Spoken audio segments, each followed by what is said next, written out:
We are still flying through space there, ladies and gentlemen. Once again, it is your first officer, Flobo Boys. You're locked into Commander's Log, the unofficial Star Trek Discovery post show. But I am not alone. I am being joined by the captain, the man who every day looks in the mirror and says, I love me. Give it up for hello, John Weber. Flobo, what's up, my friend? What's going on? What's going we're on, not baby? alone, man. We're not alone. We're being joined by a very, very special guest. They is someone who goes on unsanctioned missions all the dang time. Give it up for the American Oni, Jimmy. Hi, guys. Hey, Hi, I'm really happy to be here. Yeah, man. You can really, Jimmy, in many ways reflects Giorgio. There is a very evil, sort of strong, feminine, Asian. That's for you to say, right? Well, I mean, that's actually. What you're saying? That's actually one of the really interesting things. I mean, Jimmy, on so many levels, is such a perfect guest for this show because Jimmy loves Star Trek. Jimmy is a big fan of many things geek. Jimmy's also the American Oni. I made up a nickname for you, Oni, and I don't know if you're okay with Brutal Cutie. No, I like it. Yeah, that sounds like a dope in the trademark, actually. Because American Oni is known as a kawaii wrestler, which is very exciting because for the longest time, the sense of Japanese cuteness, kawaii, the sort of adorable side of Japanese popular culture, was not represented in wrestling.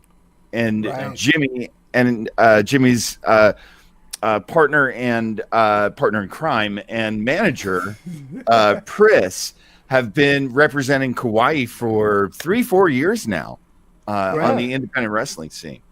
Right. Oh, that's cool. A lot of it came from it was a little bit of influences all over, but one of them came from you, John, because what a lot of people may not know is John and I rode to trips together all the time. We go to shows together all the time. And when I first had this American Oni character, I was using it to like vent a lot of anger that I had due to, although people may not be able to tell, my father is from Japan. I grew up very Japanese.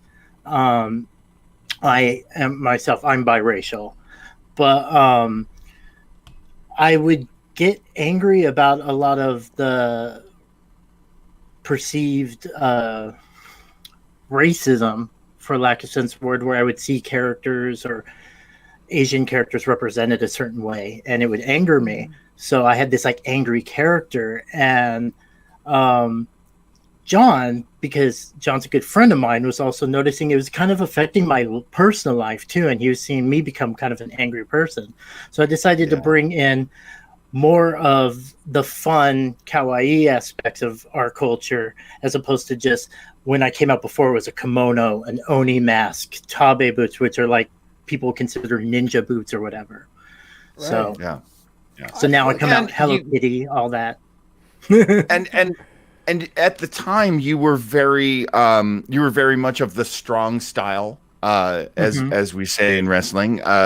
And that really hasn't changed. You're still pretty brutal inside those ropes, but outside the ropes, you're there for the kids and for the moms and the grandmoms.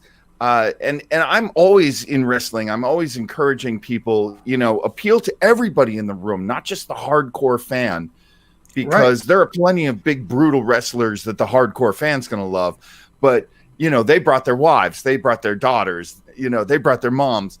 And I was always one. I mean, I'll always flirt with the grandmas. That you can count on me for that. Before wrestling or after? I was kidding. Why not both? But it's so accessible to become what Jimmy has become, and to represent so many underrepresented people in wrestling. And I'm very proud of you, Jimmy. I know I tell you probably never enough, but I'm so proud at how you have brought so much of yourself into what we normally call the gimmick. That's your wrestling persona, and when it's at its best, it's not a gimmick.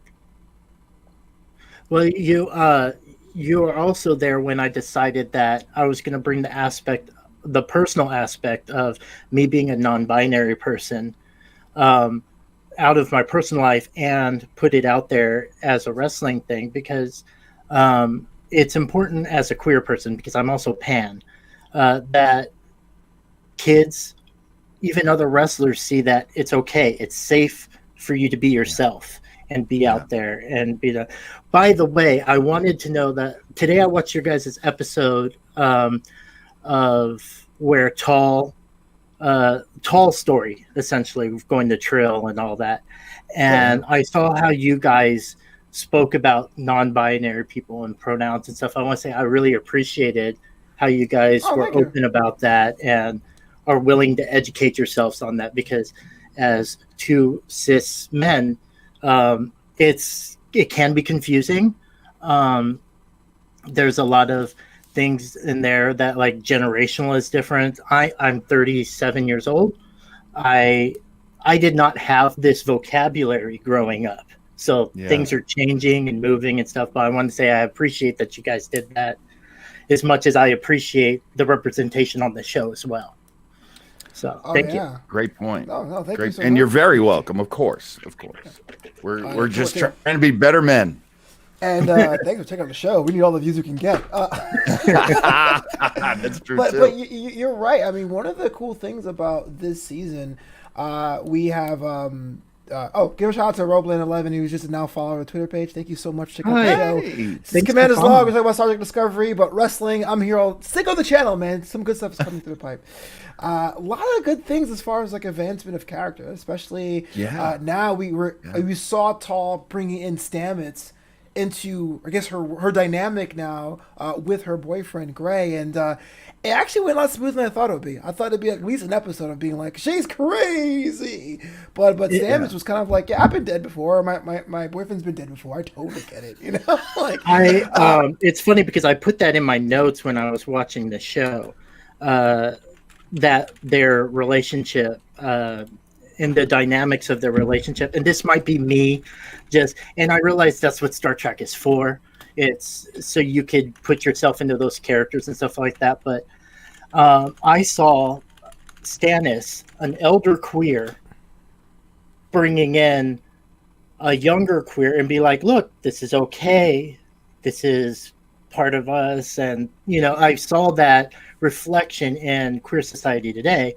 And also at the same time, with spoiler alerts, with Tall helping Stamets with their gimmicks on their wrist. That's also I also saw that that's the younger generation helping the elder generation heal from past trauma, because there's a lot of that going on in the queer community nowadays. And it's, like I said, this might be me reaching or me hopefully or projecting on that, but I always feel that's what Star Trek was for. Like when I'm a second generation Star Trek fan. I got into it from my father, and my father's biggest thing is he saw a Japanese man piloting the Enterprise when he was a little boy in Sulu. So, and also at the same time, because my dad grew up with two different cultures, he saw Spock as his character with two different cultures, and that meant so much to him. Right. Yeah. So, it's very much. Now let's just skip very quickly, because I've never asked you about this, and Flobo, I've never asked you about this. When we are in, is it the third movie of the J.J. Abrams offshoot Star Trek movies? We find out that this Sulu is gay, has a partner, has a child. And I remember there being among fans like, whoa. they had changed a million things in the J.J. Abrams universe. This is not a huge change at all. Not next to the fact that, if I remember correctly, this was from the Wrath of Khan. This was the second one, Beyond Darkness? Into Darkness. Into Darkness? Yeah. And I'm trying to remember if it was that one or the third movie that we find this out. But, I mean, they've changed so many things. Was that an abrupt change? Was that, did you have any kind of feelings about that, either of you? Well, for me, it was kind of whatever. It just seemed like they were trying to squeeze in some representation, which is fine. I did find it interesting that George himself was like, well, my Sulu's not gay, which was interesting because George himself is gay. George Takei. Yes. The man who originated the part. Yeah. Correct. So, yeah, I found that interesting. But that's funny. So George Takei was playing a straight man. Correct. Obviously, because it's the 60s. And no matter if you're gay or not, you're going to be playing straight. And so there he is going, well, that's nice you guys did that. And I always wondered if it was like a tip of the hat to George. Mm-hmm. And I'm sure it was. Yeah, I think over time the character and the actor got appreciated as a unified front by fans, on the other ends. But like to the point of it, except for Kirk, right? A lot of people were just in space doing sciencey stuff, which sounds very technical. So I never think about it, like when you have a reintroduction of a comic book character, like when Alan Scott was gay, it was like, well, I never saw him get down at all, so like it didn't really bother me, So I don't know. It's very small potatoes for me. It's like in the Facebook groups, everybody like wants to joke like, "How come you never see a toilet on the Enterprise?" It's like, well, we don't need to see that stuff. It's not helpful to the character either way, so it doesn't matter. Just sitting there. Yes, we should go to that planet. And I always assumed that was transporter technology anyway. Like you just go in and you transport the stuff out of your body. Like out of your intestine, like straight, instead of like a little replicator. Remove. Oh, and then those molecules can be used to make something else. That sounds crazy. We got to talk about what the big bombshell in this episode, at least for me, was that Saru basically stripped Michael Burnham of being number one, and the reason for that is we can go into more detail, of course. But I want to talk about the actual impact, right? A lot of people who hate the show say it's all about Burnham. She never gets any comeuppance. She never gets reprimanded. Everyone does her thing. And Saru, to his credit, didn't raise his voice, didn't snap her neck. He was just kind of like, I'm sorry, but this is a removal thing. To me, it's actually very, very poignant. I don't know your thoughts about that part of Saru stripping Michael Burnham of her number one status, but still keeping her as chief science officer. Right. What'd you think, Jimmy? I love Saru. I love Doug Jones, who plays Saru. It's incredible how he was able to show so much emotion as an actor through all that makeup, talking to Michael Burnham. It really is great. And I appreciate the respect Michael Burnham showed as well when they said, you're doing the right thing, because Michael Burnham knows that there should be consequences. And this is a very complicated situation for Saru because Michael Burnham's been in this new world for a year. Saru has not. And Saru is conflicted here because Saru wants to show loyalty to Michael and to his crew, but at the same time, he's trying to hold stead to Starfleet and be a part of Starfleet in this new version of Starfleet that is different from anything he expected. Yeah, and the stakes are really high. Like, as storytelling goes, this is there was always that tension. I actually am kind of relieved that she's not the first officer anymore. Really? I really am, because to be Michael is so hard to be second in command. And she is pulled in every different direction and has to be.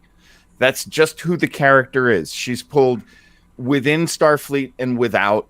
She's pulled from outside forces.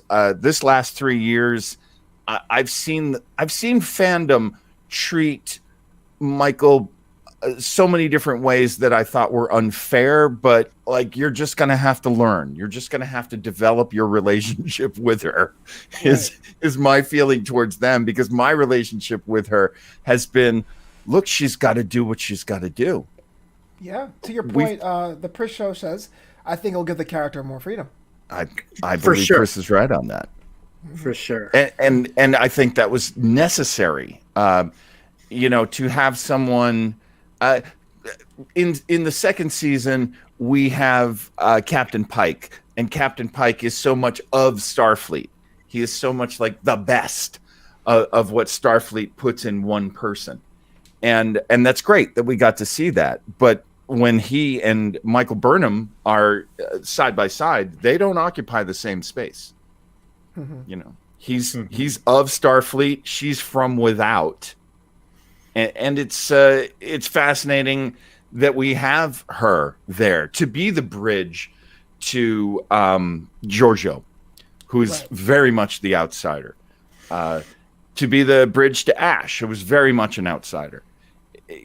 She really she was the bridge to Saru in many ways, who was an outsider.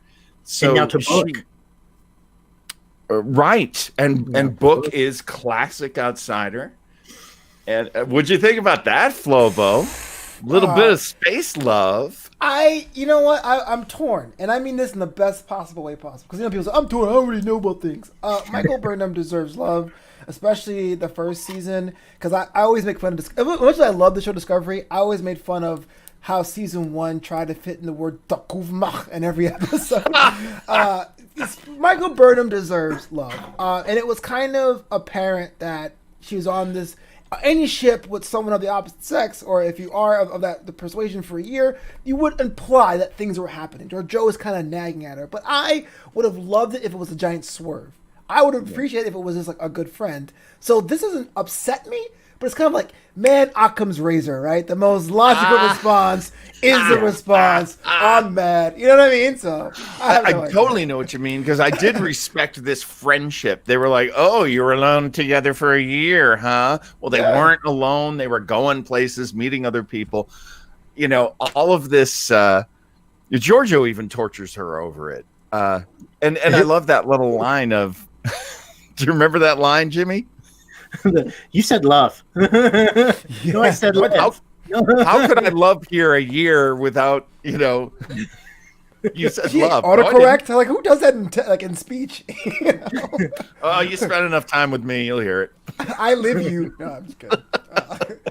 Yeah, my Freudian slips are not even slips. They're like big, giant wedding gown trains. But that wasn't the first kiss, you guys, I don't think so. I think they were in a relationship before, and they are reheating it looks like. Interesting. I think it was the first kiss. Oh. I do. I think they were in denial. They were doing that thing you do when you're living with someone that you might be attracted with, and you just hold it off. Yeah. Also, I wouldn't know. Also, there's this dynamic of they've been through a lot together, and sometimes, whether you want to or not, like certain situations will bring people closer together. Just may be a traumatic experience or something exciting or something pleasant. Like you go through experience together, it changes dynamics of friendship or companionship or working dynamics. All that changes through different things you go through. And she, in his eyes, she just saved his life from being a slave under the Orion Syndicate. So, that means a lot. That means a lot. Well, and kind of returning the favor. When they first meet, he's mostly the one doing the saving. So now they've got this very even relationship in terms of that. That was pretty interesting too. Yeah, it's a good point. I don't know, man. The phrase Orion Syndicate just gives me chills. Like, how deep does this rabbit hole go? Because the Orions have a new shade of green in this season. You know what I'm saying? That's interesting too. Go ahead, Jimmy. It was interesting to me that so this is way into the future. This is before or this is after my favorite show, which is one of the last running shows, Deep Space Nine, and this is even after Picard at this point, and the Orions are still slaving people. Hey, That's you our know bag, something? baby. When you think about it, though, that's funny because I used to watch Agents of Shield all the time, and when they start dealing with aliens, one of the things that's constantly happening with the aliens is this race is enslaving that race, and that race is enslaving this other race, and it really kind of points towards, the most horrific use of resources is to enslave another human being. Mhm. That's just the most extreme thing, and one could argue because there's still so much slavery today on this planet that there's still so much of this sort of natural, what is the easiest thing for me to do? Overpower someone who doesn't have the weapons that I have and buy and sell them. It's horrible, but it is the nature of living beings to dominate one another or try to. And slavery is usually where it ends up. The Orions have no rules against it at all. So you're constantly going to see it with the Orions. There's no taboo there. Well, it's part of their culture, I'm sure. So at this point, it's deep Yeah. in there. It's true. I don't know if you guys are into Lower Decks, but like, there's an episode where like Mariner makes an Orion slur, and then she gets offended. She's like, "I'm not like those people." You know what I mean? Right. Like, that was my first time ever seeing an Orion at all. Because my backstory is Discovery was the first Star Trek I fell into. Watched Picard. Went back to TNG. I was still on season 3 of Deep Space Nine, so I'm catching up. It's a long Right. battle. So my first time Right. seeing an Orion was in the cartoon this year on Lower Decks, and I was like, "Are they really that bad?" And then I watched this, going, "Oh, they're pretty bad." Why didn't anyone tell me? You guys will find this funny because, like, although, like I said, I'm a second generation Star Trek fan. Growing up, it was more next gen. My dad didn't watch a lot of reruns of the original series, but it was more next gen. So the first time I saw an Orion, I think, was Voyager, and I think Big Show was playing him. Oh yeah, that's what I heard. Which is a great way to be introduced to the Orions because they are brutes. And so Yeah. you might as well have this 7-foot guy, this monster, representing this very brutal battle, and they don't have honor. They're not like the Klingons in that sense. Right. They're thieves. And our chief thief was Tolar, right? Osira's nephew, just being that guy, causing that man to, I guess, kill himself. But I mean, he would have shot him anyway. I get it. This is the show of It was strength. very Schindler's List, that moment. Right, and that's what it really got me. rough. I mean, because it was perhaps ironically so short. It was like, he's dead. So anyway, like it just felt very Right. quick about this guy who lost his head at the perimeter. I don't know how you guys feel about that. That was so brutal because I don't expect to see that. I watched Especially The in Star Trek. Boys. The boy. Yeah. Yeah. I watched The Boys, and you see sick stuff like that on the Amazon series The Boys all the time. But to see that on a Star Trek, his head blows up and the body keeps running. Yeah. Brutal. That is in these streets, baby. But that's another interesting thing about Discovery is a lot of people. I remember when the first season came out, a lot of the older Star Trek fans were like, "Oh my God, Tilly swore," and it's like they're Yeah. swearing in this Star Trek, and it's like you got to remember, like, these things are not like, although you might enjoy it, they're for new people. They're trying to bring in Right. new people all the time. It's like with different cartoons, you have people like, I'm an older millennial complaining about how like She-Ra looks, and it's like it's a cartoon. It's not for you. It's for 8-year-olds. It's like, It's for the new You can't be She-Ra like- fans. right? You hit the nail on the head. Like, When you I grew can't- up, for me, Scooby-Doo is a pup named Scooby-Doo. Any other Scooby-Doo is not the real one. The one from the 90s is Scooby-Doo. But Oh, that's that's- deep. That's very much like a weird toxic thing that fans do, like they did it with the Ghostbusters and stuff like that, or when they did the female Ghostbusters. It's like, well, these are not your Ghostbusters, and that's okay. It's Right. okay for you to still like your stuff. Just because something's yeah. altered or changed, it doesn't take away from what you love about the older one. Yeah, the J.J. Abrams Star Trek is another great example. It's a Star Trek. It's not Yeah. the Star Trek. It's one treatment of this material, and I'm always here for that. Like Flobo, as a comic book fan, you've been through this a million times, and Jimmy and I are both comic book fans. You see these relaunches, the new universe, the new 52. Yeah. You see all these constant relaunches. It doesn't remove the old ones. It's the new one. Right. And what's great about the Kelvin universe is what they call Abrams universe, is just like in comic books, at least Marvel side of things, you could throw it in the backyard. Oh, it's an alternate universe, so it's fine. It's not the universe I grew up with. It's the alternate universe. Right. And it's just like, that's the great thing about a lot of sci-fi and comic books is you can have alternate universes and you can play around with that and things could be different. Star Trek was the first one to do that when they did the Terran universe. It's like, oh, there's an alternate universe where all these characters are bad guys. And I always found that is more fun and it gives me more content instead of taking away from the content I originally like. Right.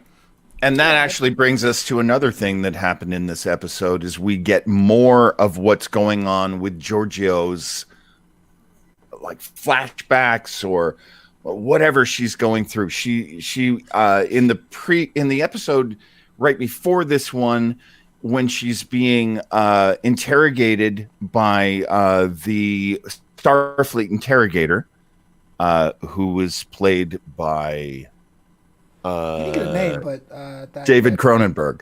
Yeah, it's the guy, David Cronenberg. Right. I think they just call him interrogator in the notes that I looked up. He's kind of set her mind astray, and now she's got some problems. We're dealing with a Giorgio that's being hampered by some real mental problems right now. I agree with you. And the line, what I really liked is that towards the end of this episode, Burnham's like, let me know. Put me in your plot line, bro. She says, quote, until I know what's going on, I don't know what to ask for. So we don't even know, like, we see how it's affecting her, but we don't know what that means for her confidence. We don't know, like, that means for, like, her physical ability. She did pass out a couple of times, but I wonder what was going on and what that means. What do you think, Oni? Well, it's funny because, like I said, I always... And this is just how I enjoy my content is how I feel in certain situations. And Michael is very much an adopted daughter of Giorgio. Like that's just how it is. And having an Asian parent, it's rough for them to ask for help no matter what. Like not only is Giorgio Asian, Giorgio's Terran. And right, I was like, is your parent from another universe? Like, but it's very much in the Asian culture, especially with the older generation, where it's like you don't want to show signs of weakness. That's where like a lot of the Asians have the Vulcan jokes of my father's Japanese, so he doesn't show a lot of emotion, and that things are off if you notice they're showing emotion and they're showing a sign of weakness. So there's going to be a lot of resistance with Giorgio, I feel, when it comes to her coming to realizing she needs some kind of help if she is able to even figure it out. And also we can't forget the line where you mentioned the line, I'm going to paraphrase because I wasn't smart enough to write down in a note, where she goes, I had my Giorgio say something similar with the same sincerity, and that didn't end well. Mm-hmm. So Giorgio's always going to be having this dynamic of how much Giorgio can actually trust Starfleet, and why Giorgio's even there, because I know there was fun with Section 31 for Giorgio, and Giorgio is also, you can tell Giorgio cares for Michael, but they're only going to show it in certain ways. Right. It's always in her own twisted way. Yeah, so, and I wouldn't say it was twisted for any reason other than she's Terran, and she was like the Empress. You know? Right. Exactly. What I always like to tell people about, people like to say Vladimir Putin, he's an ex-KGB agent. No. He's the most successful KGB agent in the history of mankind because he runs KGB.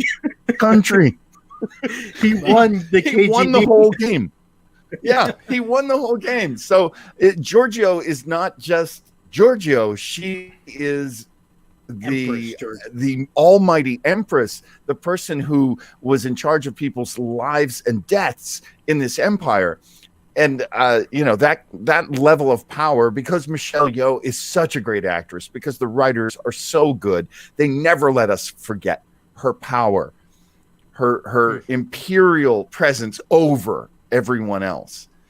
There are moments that I'll make fun of, like where she kicks the guy's leg out in the 3rd episode, and she's like, diplomacy is so slow. Right.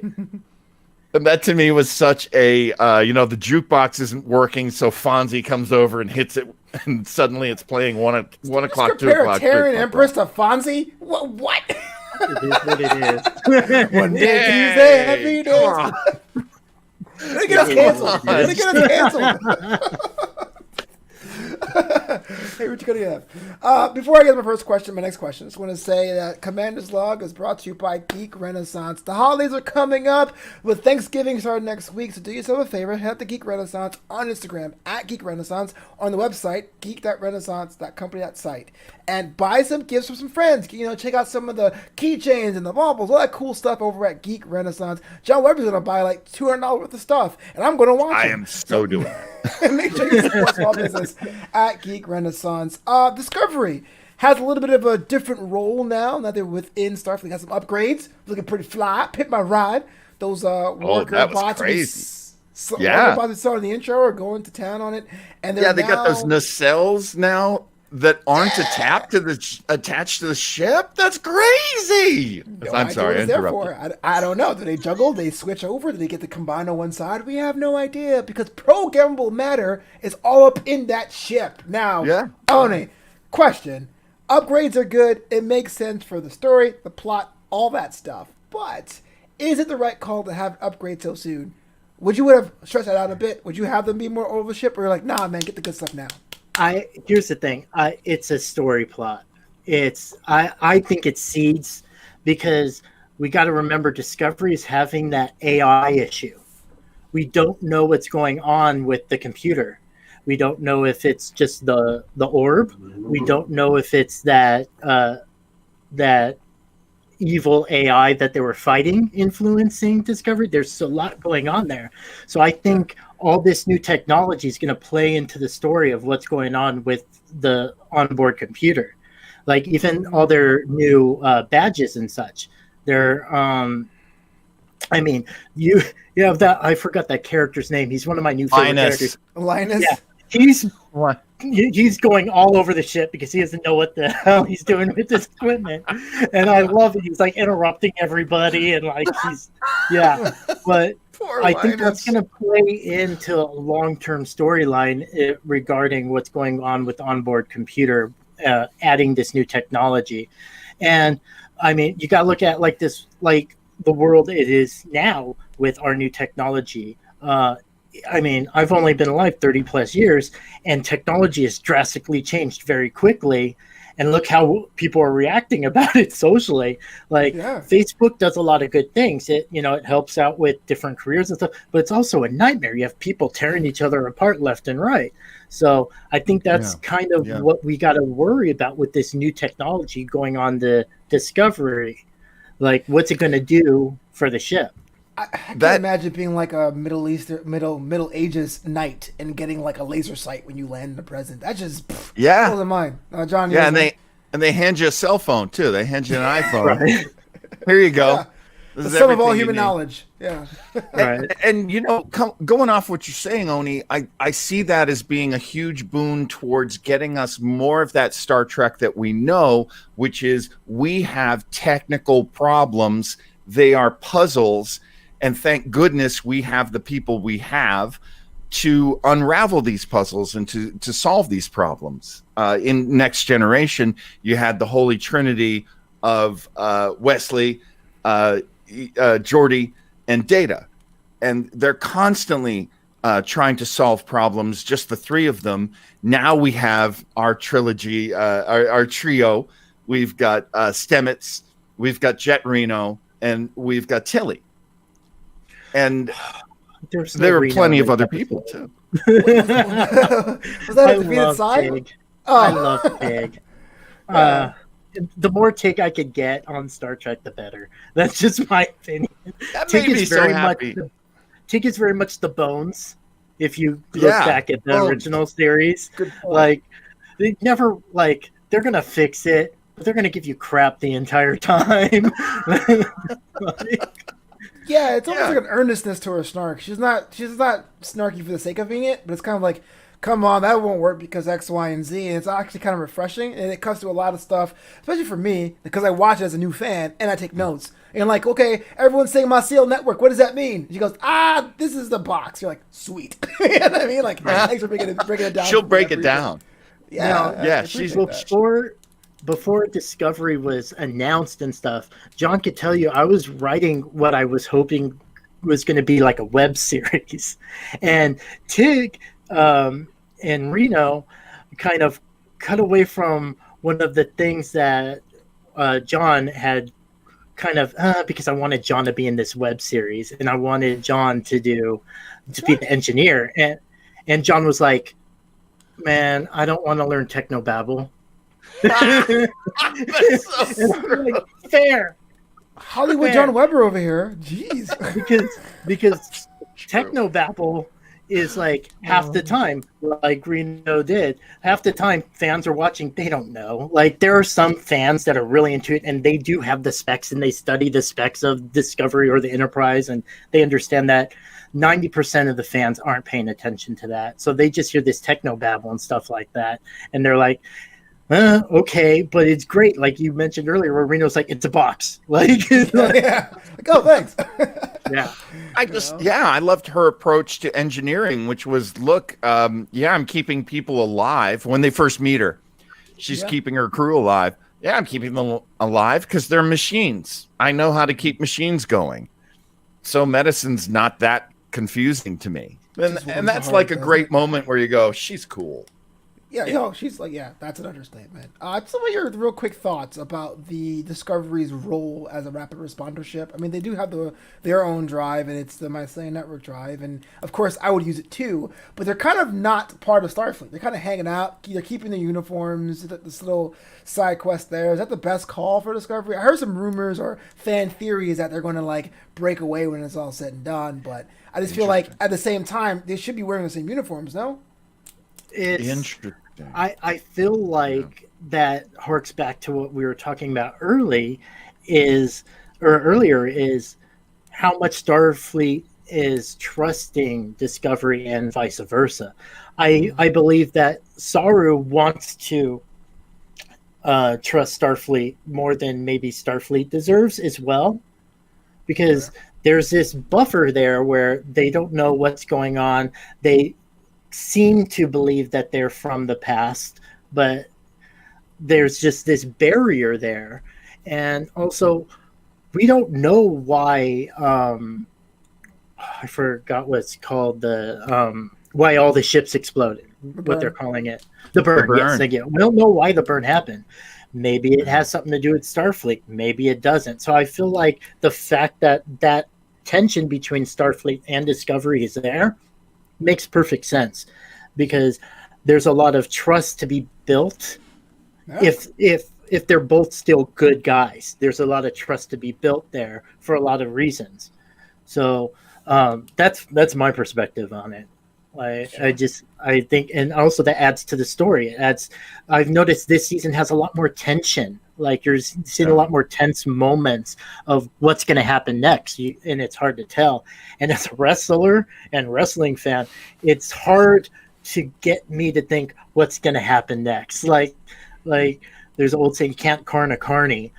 So it's hard to get my hopes up and not know what's going on. And I could see where they could take different avenues, and I don't know which way they're going to go.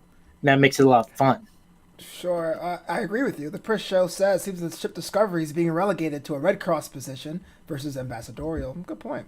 Which is, I guess it's an important role that you have a role off the bat, but I don't know. Something kind of fishy. Well, it's interesting because the Admiral is so sort of snobby about, we don't do 5-year missions anymore. You know, it's like You clowns don't understand what Starfleet is now, and it's pretty easy to understand what it is now.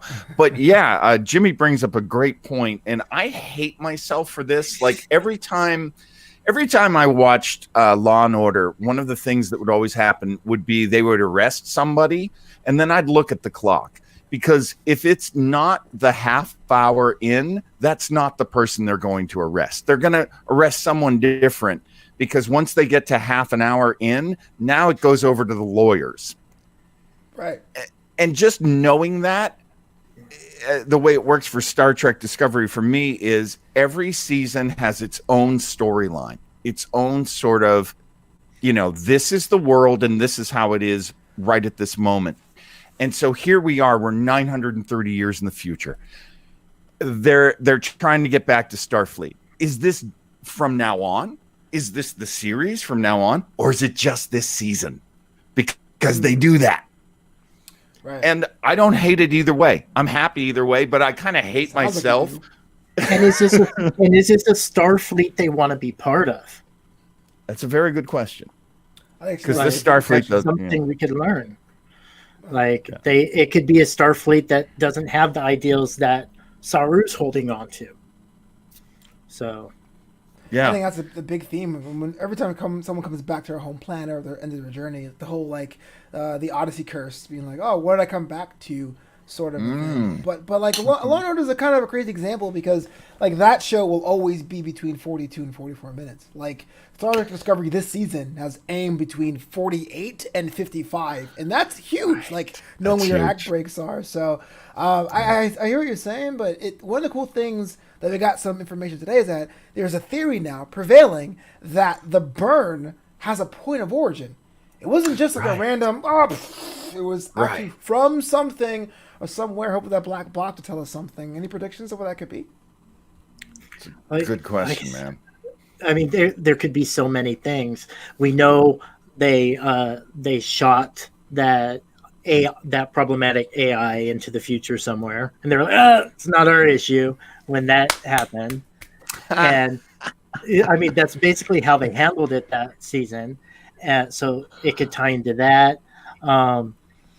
I remember last season there was a theory: is that how the Borg's going to start? And nobody knows how the Borg started. And then there's also things that like this new Starfleet admiral, he's holding all his cards close to his chest.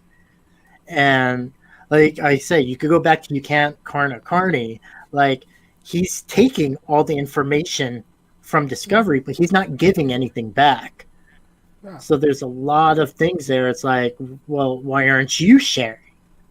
Like, is he hiding something? Well, because it's all about trust. We're getting that, a big helping of that too. Flobo, I hope I'm not breaking up your flow, my friend, but I did find an Easter egg in this one. I had to look really hard. This is the Easter egg I found. There might be more that other people found. So this when Book is on this salvage planet and he is captured, and they are all of the people who've been captured are being used as slaves. He's got that one guy, that one dude's name is Rin. Mm-hmm. Yes, and he is a Andorian. Yeah, I'm excited for this character. It seems really fun. Yep. Okay, so did you like him? Did you like Rin? Did I like Rin? Because there's something I liked about him. Yeah, I mean it's. I think because of the interest of time, a lot of his characterization was kind of like, like Book being like, it's okay you have to do what you did because you're the guy that let it up. Like, it felt like it was very compact, and so that didn't quite sell it for me. But if I accept it as his truth, then I'm totally wanted to go with it. And he survived, which I wrote in my notes. Just proves the Orion gun's the weakest weapons in the universe. Yeah. They can't kill anybody with those things. Like what? Took a shot point blank and survived. Okay, whatever. I'm glad he did though. I'm not bloodthirsty. Well, if you're familiar with the Andorians, it's interesting to me how insular this Andorian is, because Andorians were like the anti-Vulcans. They were boastful. they were loud, they were super emotional. And for this character to be so reserved, it shows they've been through some trauma. True. Or who knows what else is going on in their mind. But this is a very reserved, insular Andorian. That's true. That is definitely true. Rin may very much be a recurring character. It's entirely possible. So here's what I dug up about Rin. He is played by Noah Averbach Katz. Noah is married to Mary Wiseman. Mary Wiseman is Tilly. Oh. So this brand new character, this noble Andorian, who had his antenna clipped off by his, slavers, is being played by Tilly's husband. They are freshly married. They are very recently married. When she got the job, so I mean, to me, like 3 years is recent, but they've been married about 3 years. When they got married, she went up to Toronto to shoot this. He was traveling. He's an actor. He's a stage actor. He was traveling around the country doing different plays. So they weren't seeing each other very much. So now they're together on this show. It just makes me so happy. I just love Mary Wiseman. I have to say, I'm a little sad that she's off the market, but yeah, that's true. Plenty of gals like her. No, there's plenty of people like her out there, pal. I mean, that's one of those things that I love too. And Pris will I'll let Prissy tell you the story. Pris met her at our local Starbucks, so I'll leave that story. I'll leave that story for Pris to tell you next week. I totally picked Tilly as a coffee bean gal, but okay. Good on her. That's great. And there's one more connection. Oh, sorry. Go ahead. I'm sorry. So Mary Wiseman and Noah Averbach were both at Juilliard together, and there was a performers major that they were in. There were about 15 performers in there. Also in there was Mary Chieffo, who plays Laurel, the albino Klingon woman, who was the lover of Ash. So those three actors actually have a big history, and that's it. That's what I had. Oh, that's cool, man. I didn't know it was that much of a family, which I guess happens if it's a big thing, Hey, you mentioned Tilly, and this is the scene I wanted to talk to you about with Saru confiding in Tilly about Michael Burnham's whereabouts. And I understand Saru doesn't have like a gizmo like Fred Flintstone to talk to. He's to have someone to talk to. But was Tilly the right call? I mean, she's just an ensign. I felt that was kind of interesting that Saru confided in Tilly as a person and as a subordinate about Michael's whereabouts. I think this goes back to the episode where Tilly goes. I do. Where Tilly goes to and mentions, well, this is my family on a Tuesday or whatever. Right. There's a building of a relationship, and I always found that a good quality of a Starfleet captain, and you've seen this in the past, where captains get better as their story arcs. Even Picard, when everybody seems like Picard stands, or like big on like almost like he's a perfect captain, he only gets better the more he listens to his subordinates and gets their points of views. He grew as a captain with that, and I've noticed that with most Starfleet captains. So I think even though she's just an ensign, it shows well of a leader to try to have that relationship with his entire crew, no matter what their rank is. And the fact that Saru's culture is so much different than a lot of people, because remember, he's the only one of his kind in Starfleet. Right. A lot of people don't know this. So the fact that she reached out to him first, I think, is why he's feeling comfortable talking to Tilly. Well, and remember, when they land in the future, the two of them are the away team that goes and tries to get the transponder. They try to get their equipment fixed on the planet, and he chooses her, and she says, "Why did you choose me?" And he says, "You're the best person I can think of to make a first impression." There is an affection. There is also, they're the same kind of person. They have big hearts, and they really put their feelings up front. And that's kind of a beautiful thing. Yeah. Very optimistic. Absolutely. Very beautiful. Do we think, May Flobo, that she is now the new first officer? Do you think so, Jimmy? That would be a big leap. That'd be a big leap in rank. Yeah, that's the only thing that stops me. Like, because if the storyline from last season played out with her going to like command school, I guess that I would have bought that a little bit more. But to go from an ensign to number 1, unless that is going to be the point, that Saru is like, I am picking someone who is outside of like that structure to have someone with a temperament first. Because we all need good leaders in countries and states with good temperaments, right? To pick Tilly, then I'll be on board. But that would be a hard sell if I'm like, I don't know, Reno or Stamets going, what? Well, I would hate for it to be Lieutenant Nilsson, who, I'm sorry, I'm so bored by. That blonde who's always taking over when he leaves. Yeah. Space Hope Davis is what I like to call her. She replaced Ariam. Yeah, she was the actress who played Ariam, but she replaced Ariam. Yeah. Throw to command. And she wasn't. Was she the actress who played? Yeah. Same actress. Oh, okay. Oh, well, yeah, it's like, I don't want to do makeup anymore. All right, we're killing you off. But, at the same time, like, maybe for once in a Star Trek episode, the second officer might not be an important character. True. The Pris show says she wants Linus. She wants Linus to be the next first officer, by the way. Oh, well, come on. Linus is... Here's the thing. I definitely want Linus not to be like the Ziggy of the...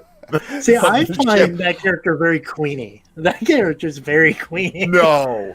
Linus? Yeah. Ziggy or Queenie? You're going to find out today. Interesting. Before we get out of here, there is the black box, which wasn't even a box, guys. Why it got to be a black box? Yeah, why does it? Why has it got to be a black alert? That was originally what I wanted to call it. You know what? At first, I used to cringe at that, but I'm totally getting black alert merchandise. I'm buying in, man. Hey, man, if you ever enter professional wrestling, that would be my pitch to you. I think you should be called Black Alert. When do you guys think the black box will tell us, especially when? So will it be next week or the week after, and what do you think it will tell us? I watched the Will Wheaton Ready Room, and they actually give you a little piece of that. So I could tell you, or you could watch it. Totally up to you. Well, they can give all of it, so tell us the piece. I think Ready Room counts as being... This actually gives them, I think, 3 sources of knowledge of when the burn happened. So because of that, they can literally triangulate and see how they don't match up. Yeah. And since they don't match up, I believe Burnham tells us this, and this is why she wanted the black box. We could get a sense of when it happened and in what order. Interesting. And because of that, we can know that it was a planned event, that it was coordinated, as opposed to an accident, which might have happened everywhere, all at once. And you think we're getting more information next week, or is one of those things where they plant it now and then bring it up like 3 episodes later and you forgot about it? The scene that they showed in Ready Room is from next week. Got it. Also, but I think it's just going to be a little bit here and there to draw us in as an audience. We're going to get a little information here, and then they're going to find out a little bit more down the line. And yeah, I mean, that would be classic storytelling right there. Even though I don't trust them to do that, because they always do things out of order. This has always been my thing with Discovery. Usually you're watching a Star Trek for 3 years before you get to see the mirror universe, the Terran universe. Right. They did it in season 1. Right.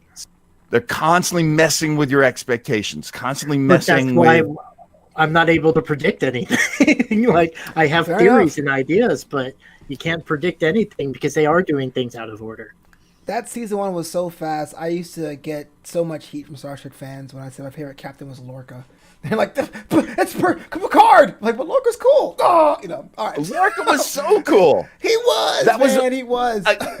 That's a classic mislead too. You create a character that you go, oh, well, at least I know what this guy's all about, and then it turns out, oh no, he has migraine. That's why he couldn't see out in the sun. Again, I'm more of, when it comes to my fandoms, I try to be the bridger there, where I try to think of what do we like together as opposed to what we hate. Because, like John, Deep Space Nine is my favorite, and that's not a lot of people's favorites. Yeah. So it varies all the time. I'm so excited for Flobo right now, Jimmy. I am so excited because he's pretty much gotten through season 3, which means he did it's like when you go to college and you have to take all the gut courses, all the introduction to this, introduction to that, and then you finally get into the really stuff that's made for you. And I'm telling you, Flobo, this is your series, man. Cisco still has hair. Series. That's where I am in the show. That's where I am in the show. Has Q showed up yet? I don't remember. Has not. Q okay. I got as far as I'm not going to say anything there because the way Q handles Picard, Q is handled by oh my gosh, you just Cisco? said his name. Cisco. It's completely different than how Picard handles Q, and I can't wait to hear your response to that. I'm at the episode where Nock wants to join Starfleet for an internship. So it's the middle of season 3. Oh, yeah. That's where I'm at. Yeah, no. But it's about time we get out of here, though. It's our hour. I'll be back next week or at a special time. Usually the show airs on Thursdays on Twitch and live on Twitter. We'll be there next Friday. Black Alert Friday. Black Alert We'll be here. Before we got here, Oni, where can the world find you, follow you, buy your merch if you have it online? The American Oni is on Facebook, on Instagram, and Twitter. You could find the Kawaii Club on TikTok if you're a TikTok clown like me. And also, if you look up on Pro Wrestling Tees, the American Oni, you could find my merch there. What? Pro Wrestling Tees? Fancy. Yep, Pro Wrestling Tees. It's got some swag. John Weber, where can I find you, man? I want to. As always, you can find me on Twitter or on Instagram, and of course Facebook if you're looking. And every week, I'm looking right here on this show. If you guys want to see me and all the other shows I'm working on in the planet, newamsterdam.com, KNEW Amsterdam.com. Like I said, next week we'll be back Friday, a day after Thanksgiving, for the next episode of Star Trek Discovery Commander's Log. But until next time, put them up, live long, and prosper.